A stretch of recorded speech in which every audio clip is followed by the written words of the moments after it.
quick update.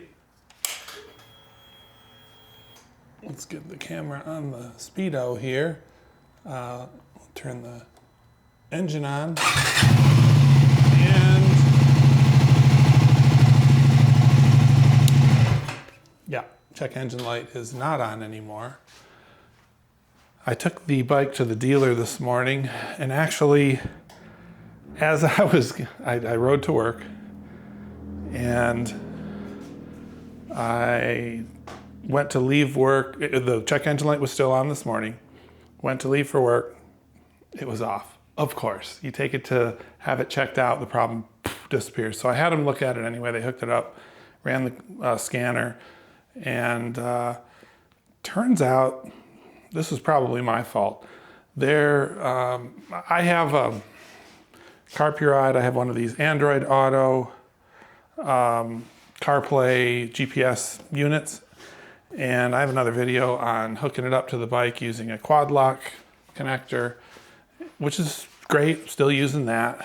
But I had the lack of sense of using, I was pulling power from the OBD2 port on the bike thinking, hey, 12 volt ground power, right? They were actually seeing codes in the system that were talking about some kind of a 5 volt power issue in the CAN bus, and they were saying you should never feed any accessories from the OBD2. It's not for that, it's just for using it for diagnostics and scanning and stuff. So, oops, my bad. I thought that was a good idea, but apparently it's not. So, as an alternative, real simple, I took the wires that were hooked up to that OBD2 port, and instead I ran them to I have that Tail Tidy from Evotech, and there's a special harness just for the tail light, the license plate illumination light, and that's, I saw some other videos out there saying that's a good place to draw switched power for an accessory like this. So I simply took those two wires, and there's a little custom harness in there that was already provided for this. I just ran the black and the red to that.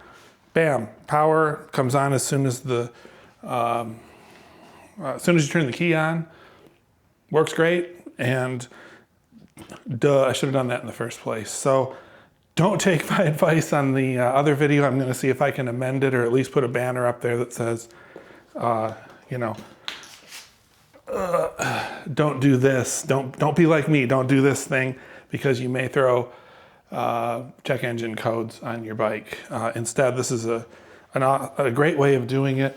Or if you really want to get super simple on these things, there's a USB-C port right there, right next to your handlebars. You can also just use that for power. And then you don't have to run anything under the gas tank or anything like that. So anyway, that's my short update, part 2 on my check engine light that I had in the desert. So sorry for the mistake on my part, and hopefully that didn't confuse anybody on the other video, and I will try and get that amended as well.